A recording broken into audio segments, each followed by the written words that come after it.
Belajar membaca cerita. Teman-teman, membaca merupakan salah satu aspek dalam pelajaran bahasa Indonesia. Ada beberapa hal yang perlu diperhatikan di dalam membaca. Yang pertama, membaca berarti kita membawa teks atau buku. Artinya apa? Artinya ada teks atau buku yang kita baca. Yang kedua, ingat, bedakan dengan bercerita. Kalau bercerita, kita berbicara tanpa membaca. Artinya tanpa membawa teks ataupun buku. Kemudian, di dalam membaca cerita, ada aspek yang harus diperhatikan. Antara lain, 1. Lafal adalah cara pengucapan bunyi bahasa yang dapat dilihat dari bahasa lisan. Di saat mengucapkan kata, frase harus diucapkan dengan jelas dan tepat.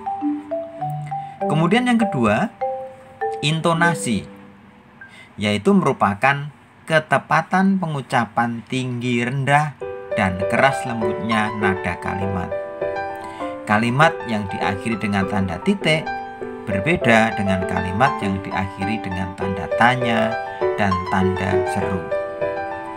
Ketiga, ekspresi adalah gerak tubuh yang dapat mempengaruhi cara membaca cerita yang baik dengan penuh perasaan. Selain gerak tubuh, ekspresi wajah juga memiliki peranan penting, terutama mata. Orang menangis, marah, gembira dapat ditunjukkan melalui pandangan mata. Ketiga, jeda merupakan hentian sementara pada kalimat. Pada umumnya menggunakan tanda titik, tanda koma, tanda tanya, dan tanda seru. Kemudian keempat ada lagi, ini sebagai tambahan, yaitu properti.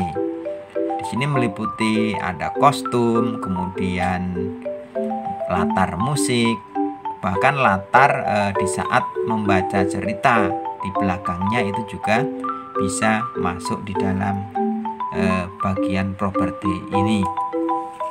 Nah, berikut ada contoh membaca cerita. Nelayan tua yang mengenal arah. Di sebuah kapal penangkap kepiting, tinggallah seorang nelayan tua dan anaknya. Mereka seringkali hanya mengandalkan lampu gas dan mendayung perahu sampan untuk pergi menangkap kepiting. Bagi si nelayan tua, bulan dan bintang seperti bunga yang terus mekar tiada habisnya. Sayangnya, nelayan tua menderita penyakit mata hingga nyaris buta. Tapi dia tetap mendampingi anaknya menangkap kepiting. Suatu malam, saat sedang menangkap kepiting, tiba-tiba awan gelap menyelimuti. Ombak bergulung-gulung, angin bertiup sangat kencang dan menjatuhkan lampu hingga hancur. Seketika mereka berada dalam pekatnya kegelapan. Sekarang yang terpenting adalah ayah, saya tidak dapat mengenal ayah, kata anaknya yang putus asa. Nelayan tua itu pelan-pelan jalan ke atasnya, memegang kendali, menggantikan anaknya.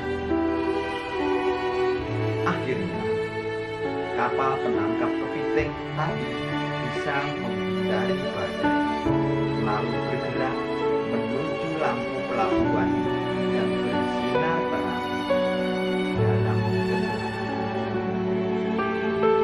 Ayah, bagaimana kamu bisa lupakan? Nelayan kuat menjawab dengan, di dalam hati Ayah